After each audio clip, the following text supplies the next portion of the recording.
I'm sorry. कि तुम कभी भी सीधी नहीं हो सकती। पहले मुझे लगा था तुमने गलती से वार किया, तुमने गलत थी।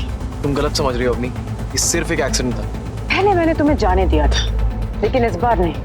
अब होगा फैसला। कैसा फैसला? क्या चाहती हो तुम? ज्यादा कुछ नहीं, बस आज से 4 दिन बाद हम दोनों लड़ाई करेंगे। अगर तुमने मुझे हरा दिया तो मैं तुम्हें माफ कर दूंगी और कभी कुछ नहीं कहूंगी, लेकिन अगर मैं जीत गई तो तुम्हें वो करना होगा जो मैं कहूंगी। देखो अवनी, अब मैं किसी से भी लड़ाई नहीं करना चाहता। मैंने तुमसे पूछा नहीं, बल्कि बताया है कि आज से 4 दिन बाद हम दोनों लड़ाई करेंगे। पूरी तरह से तैयार होकर आना, लेकिन इस बार मैं कोई रहम नहीं करूंगी।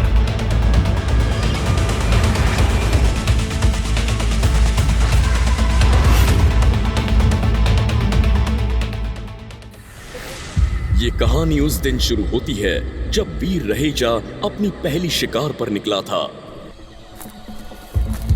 उसने लोमड़ी को देखा और उसे लगा यही होगी मेरी पहली शिकार। अबे सनकी, रुक जा, उसे मत मार। वो लोमड़ी नहीं बल्कि एक लड़की है। जय दूर से खड़ा होकर वीर को आवाज लगा रहा था, लेकिन वीर इतने कंसंट्रेशन के साथ लोमड़ी पर घात लगाए बैठा था कि उसे जय तो क्या, अपनी ही सांसों की आवाज भी नहीं आ रही थी। बेटा वीर, अगर तुझे खुद को इस टाइटन ग्रैपर जिंदा रखना है तो याद रख, किसी भी तरह इस लोमड़ी का शिकार करना पड़ेगा। लोमड़ी पे वार किया ना तो तू जिंदा नहीं बच पाएगा। वो टाइटन ग्रह की सबसे बड़ी योद्धा है।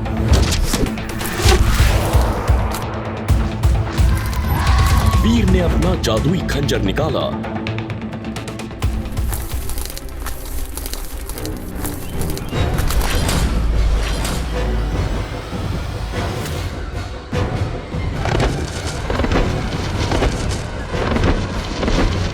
और लोमड़ी के पिछले पैर में जोर से घुसा दिया और उसके साथ ही एक दिल दहला देने वाली चीख निकली। वो आवाज इतनी तेज थी कि पूरा जंगल कांप उठा और देखते ही देखते लोमड़ी एक सुंदर लड़की में बदल गई, जिसका नाम अवनी शेरगिल था। उसके पैर से खून बह रहा था।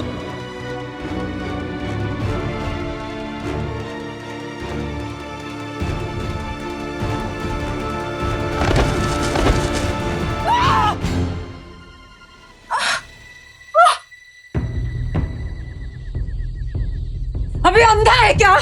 दिखाई नहीं देता है कि शिकार करने के लिए लोमड़ी बनी हुई थी?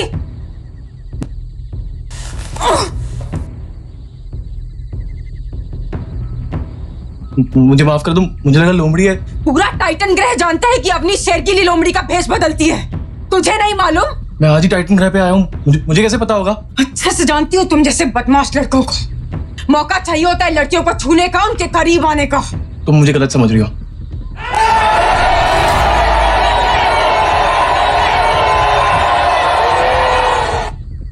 अवनी पर हमला करके इसने अपनी मौत को बुलावा दे दिया है। जब ग्रैंड मास्टर को इस बारे में पता चलेगा तो इस संकी का क्या हाल करेगा, ये सोचकर भी मेरी रूह कांप रही है। बिल्कुल सही कहा। याद है पिछले साल जब व्योम ने अवनी से ऊंची आवाज में बात की थी तो ग्रैंड मास्टर ने उसका क्या हशर किया था? याद है, हाथ बांधकर पूरे टाइटन ग्रह पे घुमाया था। ऊपर से 1000 कोड़े भी मरवाए थे, जबकि व्योम तो उसका खास आदमी था। ये तो अभी नया नया है, इसका तो राम नाम सत्य होना तय है। तभी घने जंगल में से किसी के दौड़ने की आवाज आई। सबकी निगाह जंगल की तरफ गई तो एक 25 साल का नौजवान, जिसका शरीर बाहुबली से भी 2 गुना था, उसका हर एक कदम जमीन से धूल को उड़ाता चला आ रहा था। ऐसा लगता था जैसे संसार की सारी शक्ति उसके अंदर हो। उसकी आंखों में उबलता हुआ खून आसानी से देखा जा सकता था। अवनी के पास पहुंचकर ग्रैंड मास्टर ने भारी आवाज में पूछा, क्या वो अवनी?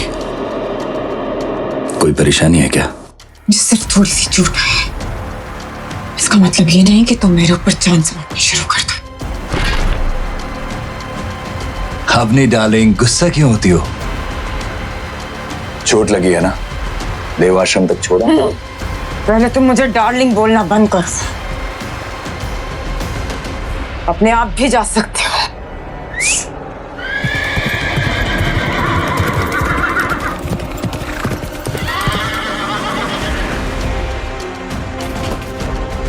याद रखना सनकी, आज से तुम मेरे जानी दुश्मन बन गए। और अगर दोबारा मुझसे पंगा लिया ना तो तुम्हें सिर्फ मौत नसीब होगी। मौत। ये कहकर अवनी अपने घोड़े पर सवार होकर देव आश्रम की तरफ रवाना हो गई। अब ग्रैंड मास्टर समेत सबकी नजर वीर की तरफ ही थी। वीर को समझ नहीं आ रहा था आखिर उसे क्या करना चाहिए। तभी ग्रैंड मास्टर ने कहा, मार दिया जाए या छोड़ दिया जाए, बोल तेरे साथ क्या सुलूक किया जाए। मेरी बात पर विश्वास करो, मैंने जानबूझकर अपनी पर वार नहीं किया। देखो, अवनी को चोट आई है। अब इससे कोई फर्क नहीं पड़ता है कि तुमने जानबूझकर किया था या फिर गलती से हो गया था।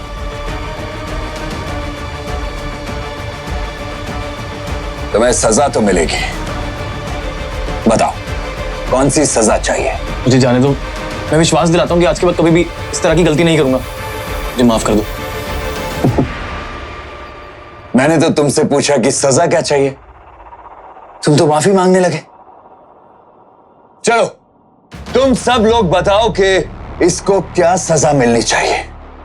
जिस हाथ से इसने अवनी पर वार किया है उसके वही हाथ काट डालो। नहीं नहीं, ये बहुत छोटी सजा है इसके लिए। मैं तो कहता हूं इसे नंगा करके चूहे वाले तहखाने में बंद कर देना चाहिए। जब चूहे इसे खाएंगे तब पता चलेगा। क्यों ना इसे पेड़ से बांधकर इसकी आंखों में गरम लोहा घुसा दिया जाए। लेकिन तभी उनमें से एक आदमी ने ऐसा कुछ कहा जिसे सुनकर आसपास सन्नाटा छा गया। किसी ने भी इसकी उम्मीद नहीं की थी। मुझे लगता है हमें इसे माफ कर देना चाहिए। क्या बकवास कर रहे हो? जानते भी हो क्या कह रहे हो तुम? गुस्सा मत हो, मेरा मतलब है हमें उसे माफ कर देना चाहिए, लेकिन उससे पहले सनकी को हमें लड़ाई में हराना पड़ेगा। वाह, क्या बढ़िया तरीका बताया। तो फिर तय रहा, अगर तूने कल हमारे 5 योद्धाओं को हरा दिया तो तुझे माफ कर देंगे, वरना नतीजा तो तू जानता है। सभी लोग जानते थे कि वीर लड़ाई करने के लिए मना करेगा, क्योंकि उसे लड़ना तो दूर, खंजर भी ठीक से पकड़ना नहीं आता था। ऐसे में 5 लोगों से एक साथ कैसे लड़ेगा? तभी वीर ने कुछ ऐसा कहा जिसे सुनकर आसपास खड़े सभी लोगों के पैरों के नीचे से जमीन खिसक गई। मुझे चैलेंज मंजूर है।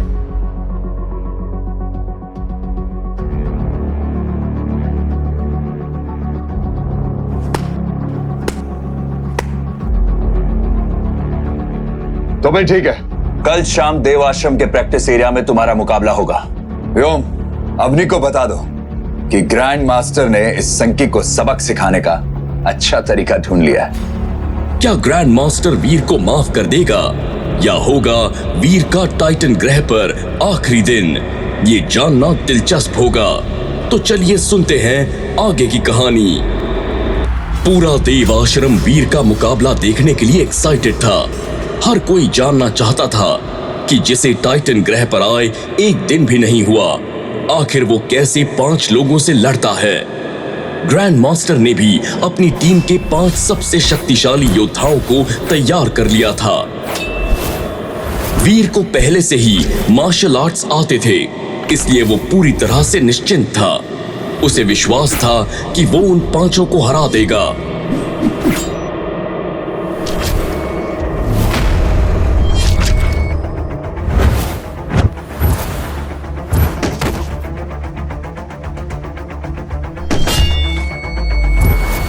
जब मुकाबला शुरू हुआ तो वीर उन 5 से लड़ने की कोशिश तो कर रहा था, पर लड़ नहीं पा रहा था।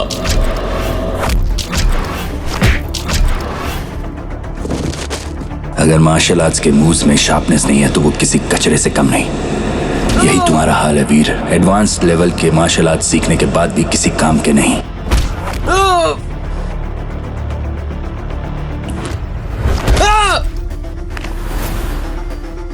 सब लोग कान खोलकर सुन लो। देव आश्रम में अगर किसी ने भी इस संकी की मदद की या फिर इससे बात करने की भी कोशिश की तो वो अवनी के साथ साथ मेरा भी दुश्मन बन जाएगा। और तुम सब लोग बखूबी जानते हो कि टाइटन ग्रह पर लोग ग्रैंड मास्टर का दुश्मन होने से बेहतर मरना पसंद करते हैं। ये कहकर ग्रैंड मास्टर और उसकी टीम वीर को वहीं पर पड़ा हुआ छोड़कर जाने लगी।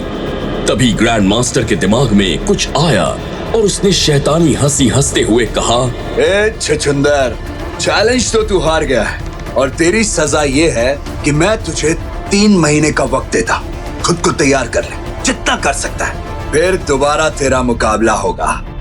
लेकिन इस बार मेरे चेलों से नहीं, बल्कि खुद मुझसे लड़ना पड़ेगा। ग्रैंड मास्टर की ये बात सुनकर सबका मुंह फटा का फटा रह गया, क्योंकि सब लोग जानते थे कि पूरे टाइटन ग्रह पर सिर्फ अवनी शेरगिल और ग्रैंड मास्टर ही थे जो सबसे ज्यादा शक्तिशाली थे। टाइटन ग्रह पर रहने वाला बड़े से बड़ा एलियन भी उनसे पंगा लेने से पहले 10 बार सोचता था। वीर किसी तरह खड़ा हुआ और देव आश्रम के अपने कमरे में जाकर बैठ गया। उसे समझ नहीं आ रहा था कि आखिर क्या करना चाहिए। जब शुरुआत ही ऐसी हुई तो आगे चलकर क्या होगा। लेकिन वीर के दिमाग में अपनी मां और बहन का ख्याल आ गया।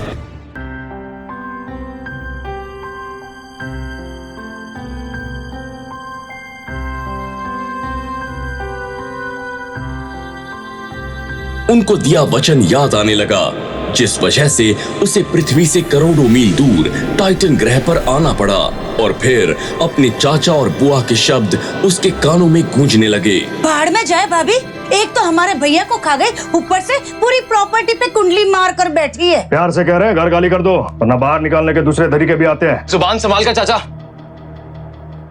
वरना क्या कर लेगा तू? चुपचाप इस घर से निकल जाओ या फिर हमारे हिस्से के 3 करोड़ रुपए दे दो। तो फिर ठीक है, मैं भी वादा करता हूं कि 3 करोड़ रुपए लाके तुम्हारे मुंह पे फेंक के मारूंगा। लाओगे कहाँ से? चोरी करोगे, डाका डालोगे? सिर्फ 6 महीने है तुम्हारे पास। मैं कुछ भी करूं लेकिन पैसे जरूर लेकर आऊंगा। ये वादा है वीर रहेजा का। वीर ने वादा तो कर दिया था, लेकिन उसे खुद नहीं पता था कि वो 3 करोड़ रुपए कहां से इकट्ठा करेगा। ऐसे में उसे डॉक्टर खुराना की याद आई, जो उसके पापा के बचपन के दोस्त थे और हमेशा वीर की मदद भी किया करते थे। इसलिए वीर सीधा डॉक्टर खुराना की लैब पहुंच गया। फिर बेटा, इतने पैसे तो नहीं है मेरे पास। खुराना अंकल, मैं बहुत उम्मीद से आपके पास आया हूँ। अगर आपने कुछ नहीं किया ना तो सब खत्म हो जाएगा। अगर ऐसी बात है ना बेटा, तो एक तरीका है। तुम्हें पृथ्वी से करोड़ों मील दूर टाइटन ग्रह पर जाना पड़ेगा। वहां तुम बड़ी आसानी से कुछ ही दिनों में करोड़ों रुपए कमा सकते हो। 3 करोड़ रुपए के लिए मैं टाइटन ग्रह तो क्या, जहन्नुम भी जाने के लिए तैयार हूं। और टाइटन ग्रह का भी एक राज है, जिसे सुनने के बाद शायद तुम अभी जाने से मना कर दोगे। ऐसा कौन सा राज है अंकल? जब खुराना ने वीर को टाइटन ग्रह का राज बताया तो वीर के पैरों तले जमीन खिसक गई। ये देखो वीर,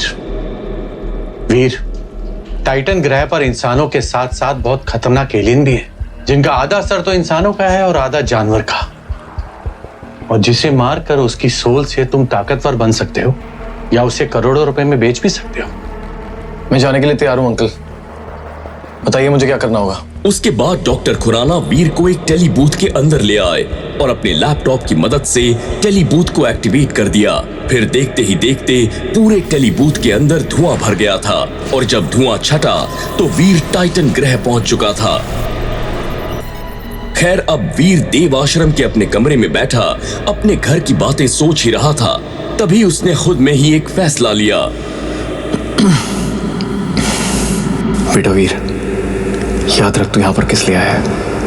तुझे 6 महीनों में 3 करोड़ इकट्ठा करना है। अगर यहाँ इन लोगों से लड़ता झगड़ता रहा तो कभी अपना मकसद पूरा नहीं कर पाएगा। अब वक्त है पूरा ध्यान लगाकर एलियंस का शिकार करना है और फिर उस एनर्जी को बेच के पैसे कमाना है। वीर तुरंत ही अपना खंजर लेकर पूरी तैयारी के साथ फिर से जंगल में निकल गया। वो शिकार करने के लिए एलियन ढूंढ ही रहा था। तभी उसको पीछे से एक आवाज सुनाई दी। अबे ओ सनकी, जंगल में कहां जा रहा है? जानता नहीं कि वहां एलियंस रहते हैं? मैं शिकार करने के लिए जा रहा हूं। पहले ये तो जान लो कि एलियन कितने तरह के होते हैं। अगर गलती से ज्यादा ताकतवर एलियन पर अटैक कर दिया तो जान से हाथ धो बैठोगे। ध्यान से सुनो, इस टाइटन ग्रह पर 4 तरह के एलियन रहते हैं। पहला आम एलियन, दूसरा प्राइमरी, तीसरा म्यूटेंट और चौथा सेक्रेड ब्लड एलियन। समझ में आ गया? हाँ समझ गया। मतलब अभी मुझे आम एलियन का शिकार करना पड़ेगा। जब ताकतवर हो जाऊंगा तो प्राइमरी, फिर म्यूटेंट और फिर सेक्रेड ब्लड एलियन। यही ना? सब यही करते हैं, लेकिन मैं नहीं करता। तो फिर तुम कैसे करते हो? मैं तो एक ऐसा एलियन को ढूंढ रहा हूं जिससे मुझे ब्लैक क्रिस्टल मिल जाए। वो क्या होता है? तुम्हें नहीं पता? इस पूरे टाइटन ग्रह पे सिर्फ एक ब्लैक क्रिस्टल है जिससे एलियंस को इवॉल्व किया जा सकता है। प्राइमरी को म्यूटेंट में और म्यूटेंट को सेक्रेड ब्लड एलियन में। इसमें ज्यादा मेहनत भी नहीं लगती और आराम से हमें एलियंस की सोल भी मिल जाती है। मतलब ये समझो कि बैठे बैठे सब हो जाता है। तो तुम्हें वो ब्लैक क्रिस्टल कहाँ मिला? मुझे कहाँ मिला, लेकिन जिस दिन मिल गया ना, उस दिन से टाइटन ग्रह का सबसे ताकतवर योद्धा बनने से मुझे कोई रोक नहीं सकता। मैं चलता हूं। अगर किसी ने मुझे तुमसे बात करते हुए देख लिया ना तो मेरी जान पर आ जाएगी। ये कहकर जय तेज कदमों से वहां से चला गया। वीर खुश था कि उसे कम से कम एलियन और ब्लैक क्रिस्टल के बारे में कुछ जानकारी तो मिली। मुझे अब सबसे पहले आम एलियंस का शिकार करना पड़ेगा। ये कहकर वीर जंगल में आगे बढ़ गया। तभी उसे झाड़ियों के पास कुछ हरकत महसूस हुई। वीर समझ चुका था कि जरूर कोई आम एलियन ही होगा। तभी वहां से एक सुनहरे रंग का कछुआ निकल आया।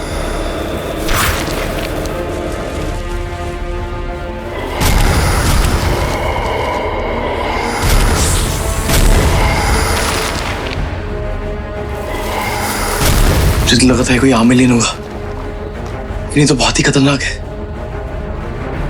इसे मारना तो दूर, इसका सामना करना ही बहुत मुश्किल है। इतने में उस सुनहरे कछुए ने वीर के ऊपर हमला कर दिया। वीर को लग रहा था जैसे आज उसकी मौत तय है, लेकिन तभी वीर ने अपनी पूरी जान लगाई और किसी तरह कछुए को खुद से दूर कर दिया और जान बचाने के लिए घने जंगल की ओर दौड़ लगानी शुरू कर दी। वीर तुरंत जाकर पेड़ के पीछे छिप गया। जितना आसान मैंने सोचा था, आसानी है नहीं। तो खुद मेरी जान खतरे में है। वीर ने जब अपनी आंखें बंद की तो उसकी आंखों के सामने अपनी माँ और बहन का रोता हुआ चेहरा आ गया। अपने लेना सही, लेकिन अपनी माँ और बहन के लिए मुझे लड़ना पड़ेगा और किसी भी तरह इस कछुए को मारना होगा। वीर के अंदर अचानक से ताकत आ गई थी।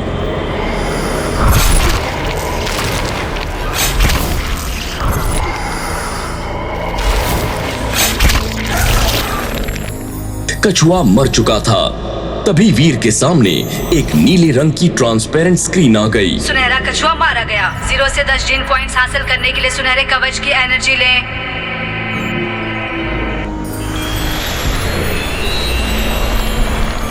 वीर ने जैसे ही उसकी एनर्जी ली, तभी एक दूसरी आवाज आई। आपको प्राप्त हुए हैं 7 जीन पॉइंट्स और सुनहरा कवच। ये सुनकर वीर हैरान हो गया और इसके साथ उसके सामने एक सुनहरे रंग का नकाब आ गया।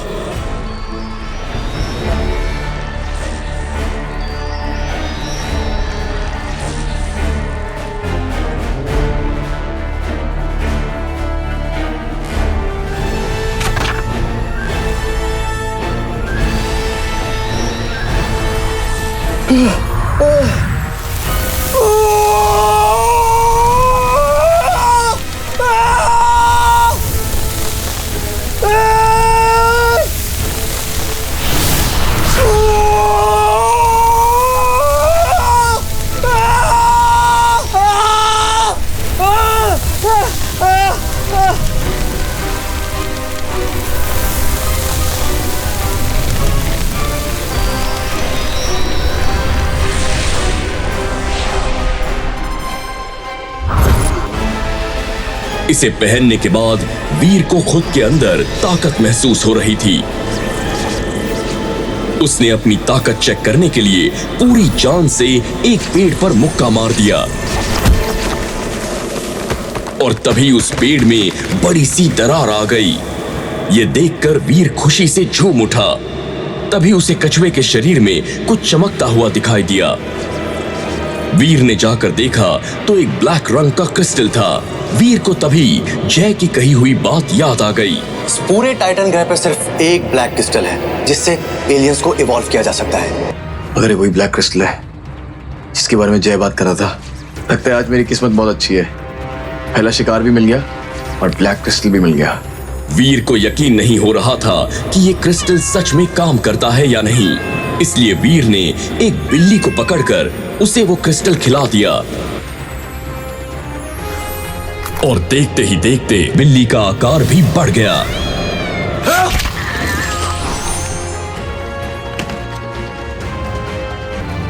जब वीर अपने दीवाश्रम के कमरे में पहुंचा तो उसे एक डिजिटल मैसेज रखा हुआ दिखाई दिया।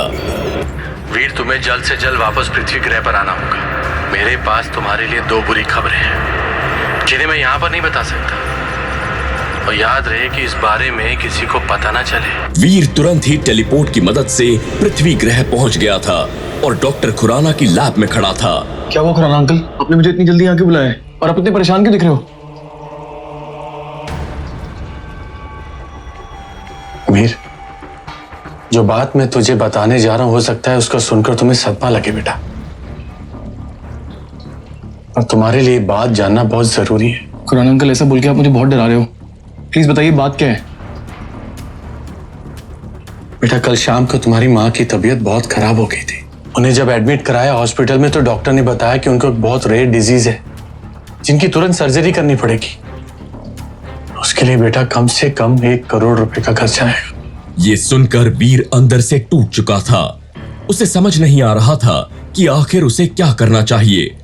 तभी डॉक्टर खुराना ने फिर से कहा, और वीर, तुम्हें टाइटन ग्रह पर 4 दिन हो चुके हैं, कुछ पैसे इकट्ठे हुए क्या? अभी तक एक फूटी कौड़ी भी नहीं जोड़ पाया हूं मैं। लेकिन अब टेंशन मत लीजिए खुराना अंकल, अब से मैं पूरा ध्यान लगाकर सिर्फ पैसे कमाऊंगा और माँ को भी कुछ नहीं होने दूंगा। शाबाश, मुझे तुमसे यही उम्मीद थी। और एक बात का ध्यान रखना कि तुम्हारे पास सिर्फ 2 दिन है। अगर 2 दिन में पैसे हॉस्पिटल में जमा नहीं हुए तो तुम्हारी माँ की सर्जरी नहीं होगी। इस वक्त उनकी हालत बहुत ही क्रिटिकल है। उन्हें कुछ नहीं होगा अंकल। ये कहकर वीर टाइटन ग्रह जाने के लिए वापस टेलीबूथ की तरफ जाने लगा। तभी डॉक्टर खुराना ने कहा, तुम टेलीबूथ से टाइटन ग्रह नहीं जा सकते, तुम्हारी जान को खतरा है। ये सुनकर वीर के पैर वहीं पर जम गए। मेरी जान को खतरा है? मुझे कोई क्यों मारना चाहता है? मैंने तो किसी का कुछ बिगाड़ा भी नहीं है। ये दुनिया जितनी तुम्हें आसान नजर आ रही है ना, उतनी है नहीं। फिलहाल तुम्हारे लिए बस यही जानना जरूरी है कि तुम्हें सतर्क रहना पड़ेगा। लेकिन अगर मैं टेलीबूथ से टाइटन ग्रह नहीं जाऊंगा तो फिर कैसे जाऊंगा? मुझे भी वहां बहुत काम पूरे करने हैं। जानता हूं, तुम टाइटन ग्रह ट्रेन से जाओगे। ट्रेन से? ट्रेन भी टाइटन ग्रह जाती है? हाँ, और मैंने तुम्हारी टिकट भी करवा दी है। आधे घंटे में तुम्हारी ट्रेन है।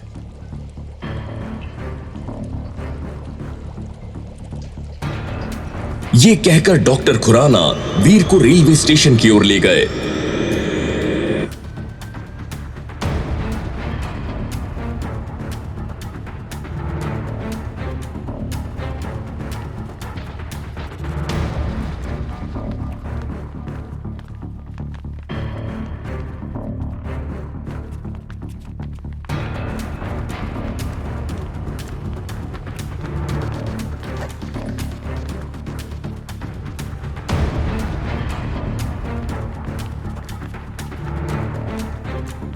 वीर ट्रेन में बैठा हुआ बस अपनी मां के बारे में ही सोच रहा था।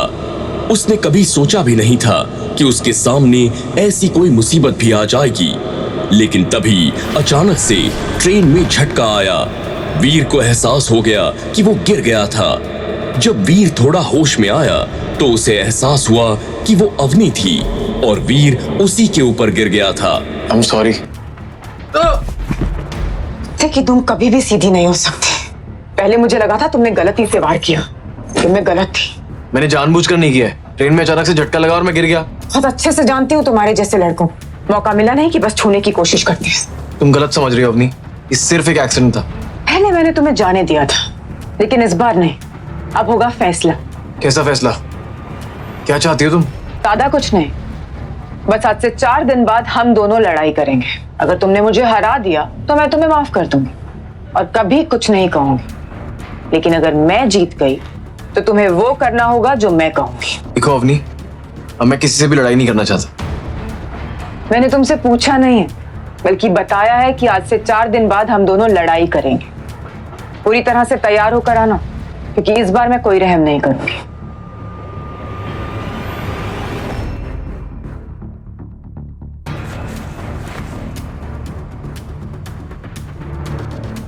आखिर ये सब हो क्या रहा है मेरे साथ, समझ नहीं आ रहा क्या करूं।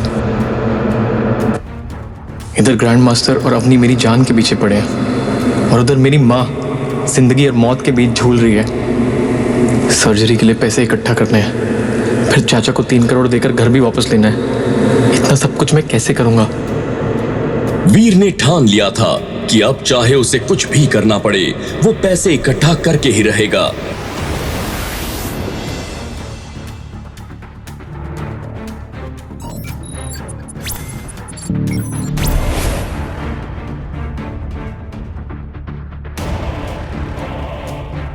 देखते ही देखते उसके पूरे शरीर पर सुनहरे कवच आ चुके थे। जहां पर आज तक कोई नहीं गया, मुझे वहां जाना ही पड़ेगा। अपनी जिंदगी की बाजी लगानी ही पड़ेगी, और कोई रास्ता नहीं है मेरे पास।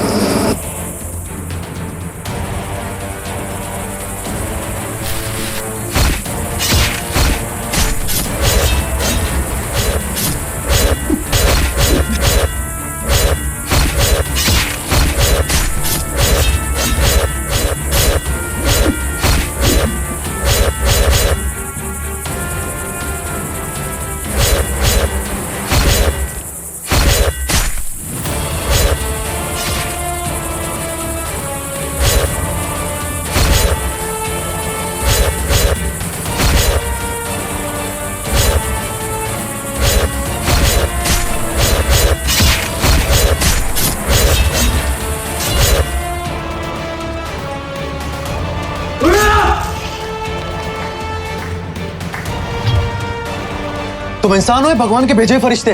अकेले ने इस सैकड़ों टिड्डों का सफाया कर दिया। मैं कोई फरिश्ता नहीं हूं, लेकिन हाँ, अगर मैं कुछ ठान लेता हूं तो उसे पूरा जरूर करता हूं। तुम फरिश्ते ही हो।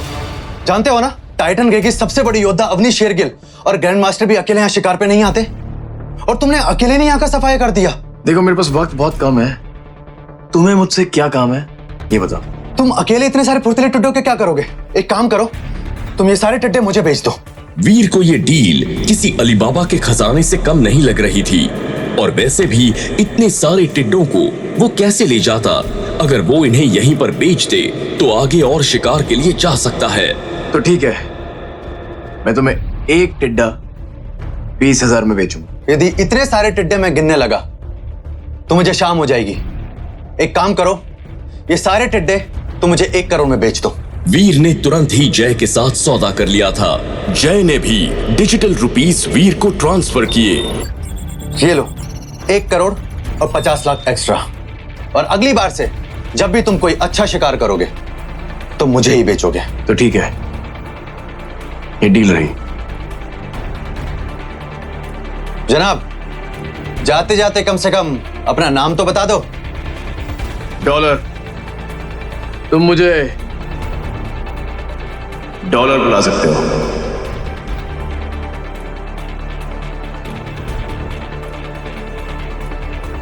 ये कहकर वीर वहां से दूसरा शिकार करने के लिए चला गया।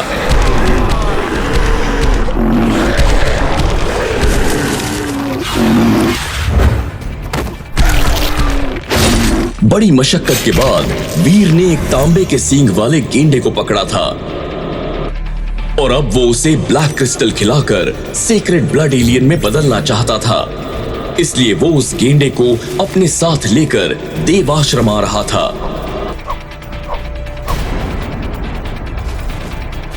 उसे तभी व्योम बाहर खड़ा हुआ दिख गया।